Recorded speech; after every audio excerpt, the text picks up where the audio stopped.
Welcome to Michigan Reimagined, presented by TA Forsberg and Wagoner Financial. And here's your host, Chris Buck. So housing continues to be a concern when it comes to attracting new residents for much needed population growth in our state. Here to talk about attainable and workforce housing, some pricing trends, and what solutions are needed to allow for more residential development is the president of TA Forsberg, Mr. Brent Forsberg. Welcome back to the show, Brent. It's always a pleasure to be here. Thank you so much for having me on. I really do consider you to be one of the thought leaders in this space, and it's becoming a more and more necessary space, as discussed at the Mackinac Policy Conference last week. There's a chief growth officer now for the state of Michigan, and there's a lot of discussions about housing and talent attraction, and I just think housing's the other shoe to drop. We're starting to get really good jobs here in Michigan, and we've got some cool spaces, but if they can't find a place to live, it's going to be hard to attract thousands of people for a new company. Absolutely. I know it's a little self-serving being a developer, but this industry has been screaming for years that housing is one of the core elements of economic development for a community and for a state. And now, as we've seen these shortages continue to compound, we've seen the costs go up. Now we have the finance crunch that's come in over the last year. It's moved into a crisis mode, and it's becoming something that can actually hinder what future economic growth in communities can be if they can't get on top of the housing needs. So, from a developer standpoint, even though it's a little late, it's still here and it's at the forefront, and it is one of these discussions that has to happen to have our regions continue to grow. How do we know that there's a housing shortage? Are there indicators, or do you need a study, or do you just anecdotally hear it and then go determine whether that's the truth or not? Or it's kind of a little bit of all of that. Okay. So when we look at it, first of all, housing is needed for two reasons. You have attrition of old stock, and you have growth. And one of the things that I always bring up as a developer is there's no need for us in a community if a community is not growing, because a few small builders can handle that 0.5% to 2% a year of housing that gets replaced. So really, when you look at it from the development standpoint, it's all based on growth. So then we have basically two indicators that we use. The number one is absolute population growth. And we saw that in the 70s to the early 80s as the baby boomers were coming into the housing market. Okay. Interest rates were what back then? They were anywhere from 11 to 17%. And it was one of the biggest housing single-family home booms in the history of the United States. You had the first one post-World War II, and then that was the second kind of echo boom that happened. And people had to buy houses no matter what the pricing was at that point. So they paid those high interest rates. I hear it from my father and then my grandfather when he was around, talking about, oh, you don't know anything about what bad rates are. Right. We're all the way up to what, 7 or 6? Yeah. We used to dream of rates like this. But it all kind of comes in. So housing is based 100% on the population and the need. Then you also have the household type, right? The number of people in a house. So we're seeing a few things that's kind of happened on the trends. You go back to the 30s, 40s, 50s, housing sizes were 3 to 4 plus. Now we're somewhere right around 1.7. So that's, again, a pressure on the need for housing. Okay. And then the next because the family's small. You're talking about the family size is smaller. Of the small, not bedrooms or. Yeah. Okay. And our population's growing. And the other thing that we take a look at when you go back to the 30s, average floor space per person in a house was 280 to 400 feet per person in a household. Now it's north of 1,100 in a house. So, when we're looking at, and all of this gets into the conversation of what cost is going to be, because as we have more square footage, there's more cost. Right. But the driver for me is job growth, because if we have job growth in an area, then we need more housing. Yep. Okay, got it. And we certainly have job growth from what I see. I mean, there's certainly a lot in the press about new companies coming in and obviously small business and entrepreneurship and all that kind of stuff is creating jobs. But we also have a couple of big heavy hitters where we're getting 2,000 jobs in one building kind of a thing. So yeah, absolutely. Then you take that on top of a housing market. So let's take mid-Michigan, because I've got those numbers off the top of my head. Yeah. So generally there's right around 3,000-ish plus or minus homes available on the market at any given time. Okay. We're south of 300 available through the MLS system of the realtors right now. So the 10th. Yeah. And the houses are moving quickly. So we're seeing that pressure. Same thing with the rental rates. I mean, rental rates have been pushing up, and that's because the cost to bring stuff online is so much more expensive. I mean, it's almost double what it was in the mid-teens right now, just to bring bring new housing stock online. Wow. So Okay. when you put all of that in, that's where we start to see the housing crunch, but also this pressure why we're not filling the need, because the cost is so expensive that we're not able to bring product in to meet the wages of the workforce. And it's always kind of a balance that comes and goes throughout our economic cycles. Right. Okay. So now, so it seems like we have knowledge that there's housing shortage, but it's helpful to have data, right? Yeah. Because, Flint maybe needs different things than Lansing, than Detroit, than Grand Rapids. And then even here in mid-Michigan, Dimondale probably needs something different than DeWitt or Okemos or Grand Ledge, right? So, I mean, you've got different nuances, maybe based on what's already built, but also maybe by trends. So is there much, there are studies that have been done. Do they capture that kind of essence? Absolutely. And, we're starting to see these lifestyle type studies becoming much more prevalent. I mean, the studies from even the late 90s, early 2000s, it's looking at price point, looking at number of bedrooms. And now we see breakdowns when you're using like the ERGIS, I don't remember what the acronym is, but they have this whole lifestyles breakdown. It was based on the PRISM demographics that came out from, I think Claritas came up with it originally in the early 2000s. But so, we're starting to break down what are the types of housing. And one of the first ones that was pretty comprehensive in this area was Meridian Townships. I think it was their 2017, 2018. Master plan. Yeah, their master plan. They had a study by McKenna and Associates that really kind of broke down our entire region, because our region at 500,000 people is just over the line where we get a lot more of the demographics, but it's still harder to get down to that smaller census tract level because we just don't have the population size. Okay. So they did it for the entire Tri-County, which kind of breaks down, the demographics over the type of housing stock. And what they saw is that housing stock in the denser cores is really something that this region lacks, which is why you saw the argument for a lot of the downtown projects across the region and all the towns becoming a focus, because that is a demographic and a housing stock that just hasn't been built since almost pre-World War II here. Huh. So you're talking about multifamily downtown living? Yeah. But with a modern flair. And the townhouse type style. Yes, and, right. And stuff missing middle. Yeah, the missing middle type of housing, the stuff that's between that single family lot, suburban model that subdivision. We grew with. Yeah, the subdivision. And up to the mid-rise multifamily, the 4-story plus. So, from about 1948 till the late 90s, that really wasn't built because financing focused on single-family homes and it focused on larger multifamily, especially starting in the mid-90s. So you had this gap that's formed for 80 years that was part of the initial housing fabric of the United States from its beginning. And it was just kind of regulated out. So, you're seeing some of that coming back in, and that's why we're getting more of these housing stocks. And as you brought up the missing middle, we're seeing this focus back to that, going, wait a minute here. There's ways that we can control costs. We can get people closer to the jobs, which cuts down on the need for infrastructure. So a lot of good can come with it. Plus the social component of just having people interact. I mean, we're a social species, right? We love to talk. We love to interact with each other for the most part. Right. And crowds kind of keep crime down, too. Oh, there's lots of studies on that. That when you have eyes on the street, Jane Jacobs was the first one to write on that in the 30s. And looking at that, oh, wait a minute here, areas that have more people, more interaction, people, number one, you have the perception of being safer. Because when you're around people and you feel safer. Best example in mid-Michigan is Silver Bells. I mean, think of how many tens of thousands of people are downtown.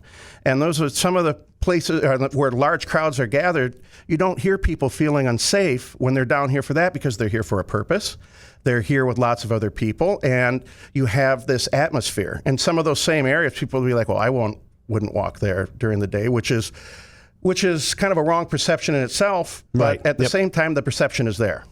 So everything that we've talked about, obviously as a Michigan and maybe even a mid-Michigan bent, but is this a national problem? Like, does the U.S. generally have this same kind of housing problem? And are there other states or cities that are doing the missing middle and have for a long enough time that they've kind of fought their way out of the weeds, whereas we still have a road to go?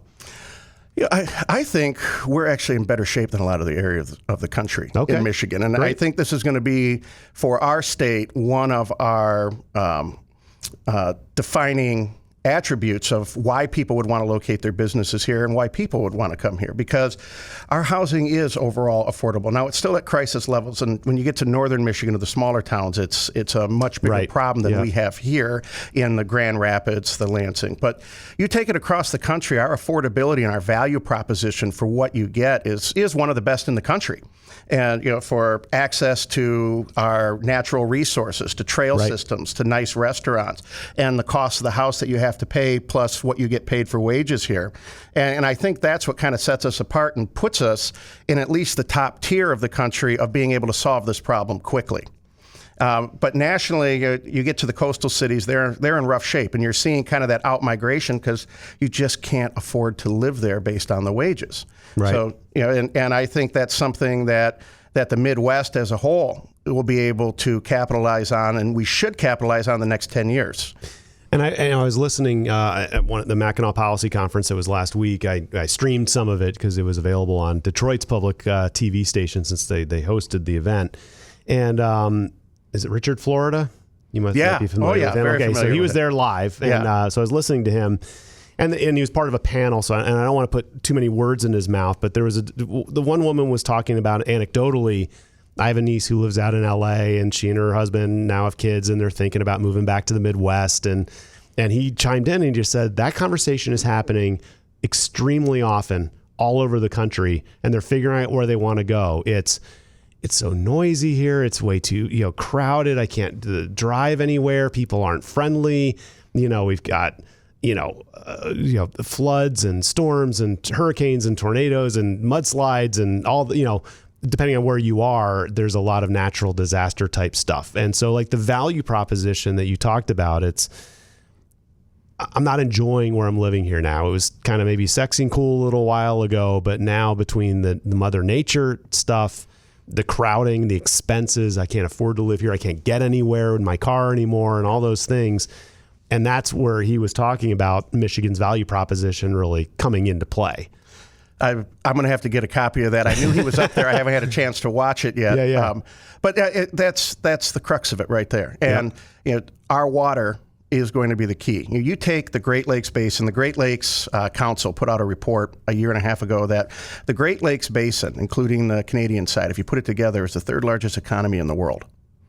And we have every resource that we need here to build a local regional to cover any of our needs, from steel, aluminum, to natural resources and wood. I mean, the U.S. Forestry report, I think we got 1 million board feet or a million board feet or so of lumber that should be sustainably harvested right now in northern Michigan. I mean, that forest was rebuilt from the building of Chicago and Detroit and Grand Rapids for over the years, the turn of 18th and 1900s.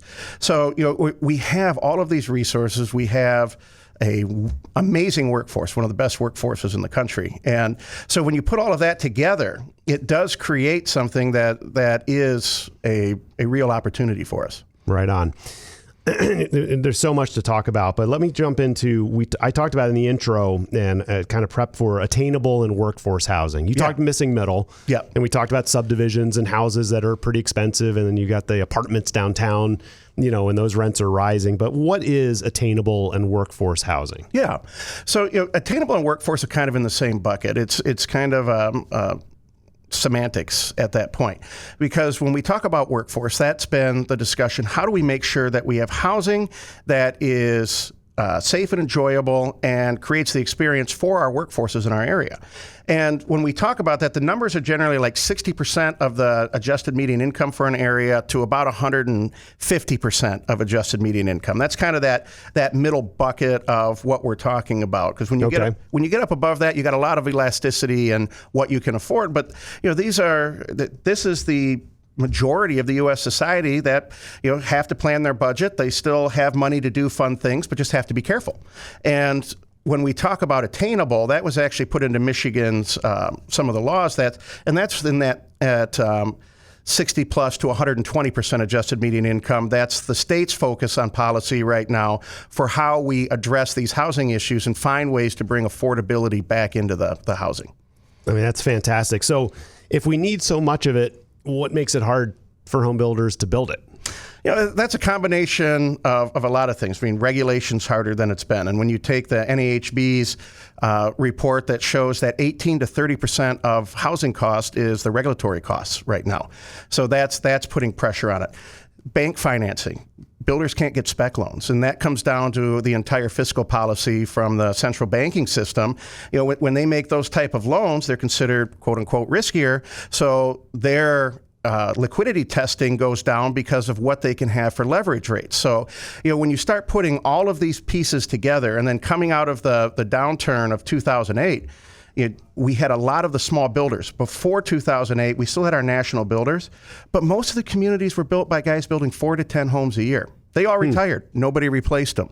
So we have this kind of vacuum that's formed, and we've never gotten back to those pre-2008 levels in the country, which is keep adding population, keep adding jobs. Right. All of a sudden, you have this divergent occurring, and that's what's happening. So how do we get those small builders back? Or do we need them? Well, you are seeing kind of a resurgence of that in the area. The folks that live in their communities that see a house next door that maybe needs to be fixed up, that have saved up enough money, they're buying it, they're fixing it, either selling it again or renting it out. But either way, that's that small developer, small builder that is growing. So we are seeing that happen across the United States, and I think we'll see more of that come in. And this is where community banking really has to play a role. And as we see banks continue to be gobbled up, it's scary from a developer standpoint because it's removing that ecosystem that allows for that hyper-local development, which is the boots on the ground housing that we need in each of these communities to be built. Well, as we talk about finances, I'd like to say when it comes to managing your finances and planning for your future, I suggest you contact my friends at Wagoner Financial. Whether you're just getting started, getting ready to retire, or anywhere in between, Wagoner Financial can help you make smart financial decisions. Don't navigate complex problems on your own. Wagoner has the expertise to help you feel confident that you're making the right financial choices. Contact an advisor by calling 517-853-3367 or visit their website at wagoner-financial.com. So is there policy that needs to change or from a lending standpoint? I mean, is there a way that we can, force or assure banks to allow more lending, to allow more construction of housing projects to happen? Taking a look back in history, you go to the late 40s when FHA really took off. It had been around since the 30s, but post World War II, they realized we got a lot of people returning that are going to need housing from the war, and the government really did step up and put the mortgage insurance in that allowed in the GI Bill for that to happen, and it's still there today. And then FHA expanded, I think it was in the 90s, to allow for multifamily when the tax code changed in the 80s that made it less of a good investment for passive investors to get into real estate. So government has made policies in the past. What we're seeing in Michigan right now is a lot of policy passing that's focused on giving local communities the tools that they need to be able to do this. So it is happening, but it's a discussion that has to happen from the federal level down to the smallest municipalities in the country to get that alignment. And it's starting to happen because the need's there. So that part's exciting for me. And Michigan, again, is a leader in this with putting these tools back in local communities' hands. And we're engaged across the state with many communities on how can these be implemented to get housing on the ground faster. Got it. We could talk all day, but we're kind of getting up against the clock. Is there anything specific, a little nugget of something maybe that we didn't touch on that you want to leave the listeners with? We have Tri-County Regional Planning here in mid-Michigan. There's those groups across. Get the information in your hand and just read these documents. They're available to understand these issues. Got it. We've been talking to the president of TA Forsberg, Mr. Brent Forsberg. Check out their website at lansingrealestate.com. And Brent, it's always a pleasure to have you on. Thank you so much for having me. This was great.